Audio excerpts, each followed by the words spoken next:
Hey everyone, welcome back to Master English Now. If you're serious about improving your English fluency and confidence, you're in the right place. As usual, I am with my co-host Maria. Hey Maria. Hey, my friend, how are you? Today's topic is how to think in English. A total game changer if you want to speak English naturally and without translating in your head. Stick with us for the full video, because by the end, you'll have a full action plan to start thinking in English every day, even if you're a beginner. Let's start with a question. Maria, why is thinking in English so powerful? It is important to speed up your speaking. It reduces mistakes caused by translating, and it helps you build confidence and sound more natural. Yes, Maria, it is good insight. Can you relate to this?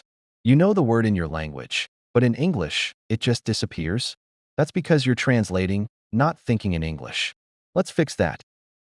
Okay, John, the best solution for that is building inner voice in English. It means to talk to yourself in English. In your head, just say, I'm brushing my teeth. I need to get ready. Use simple sentences, don't aim for perfection. I have one activity for you. Just pause and practice. Think about your current activity. Try to say 3 things about it in English out loud or in your mind. I'll give you 20 seconds. Let's go. Are you ready? Describe the world around you, wherever you are right now. Look around. What do you see? A table? A window? Your phone? Say it in English. This is my phone. It's black. I use it every day. Comment below 3 objects you see right now in English. I'll reply and help you out. Here you start to describe the objects around you. Let me give you few seconds.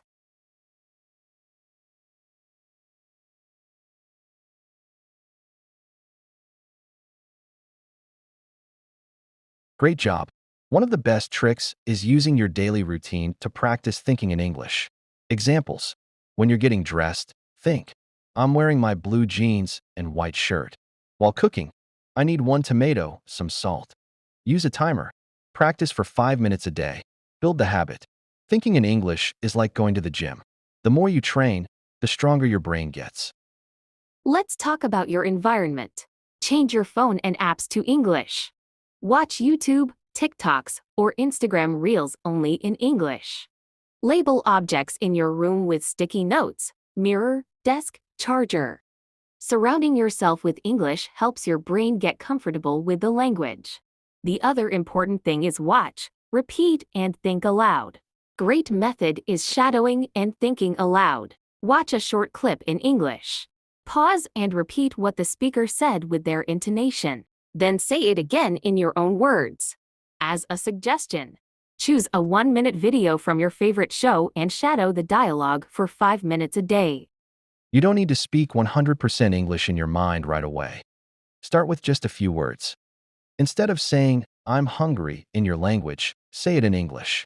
Little by little, your brain will start switching languages. This is called the language switch method. Start small, grow big. Let's practice now. What's one common thought you have every day? Try saying it in English right now. Let's summarize the key ideas. Think in English helps master English easily. To do so, 1. Talk to yourself in English. 2. Describe your surroundings. 3. Use routines for practice. 4. Surround yourself with English content. 5. Try shadowing and thinking aloud. Replace daily thoughts in English, one by one. Consistency is everything. Even 10 minutes a day makes a difference. All right, you've just completed a full session on how to think in English. Now it's your turn. Challenge. For the next 7 days, spend 5 to 10 minutes every day thinking only in English. Track your progress in the comments. I'll be there to support you. If you found this helpful, like, subscribe, and share it with a friend who's learning English too. Until next time, keep thinking in English, keep practicing, and keep mastering English now. Bye-bye, guys. See you. Alright, that's it for today's lesson. I hope you found it helpful and that you learned something new. If you enjoyed this video, don't forget to like, share, and subscribe to Master English Now for more content like this. Next time, we'll be diving into an exciting new topic that'll help you take your English skills even further, so make sure you stay tuned. Thanks so much for watching, and as always, keep learning, keep practicing, and I'll see you in the next one. Take care and goodbye for now.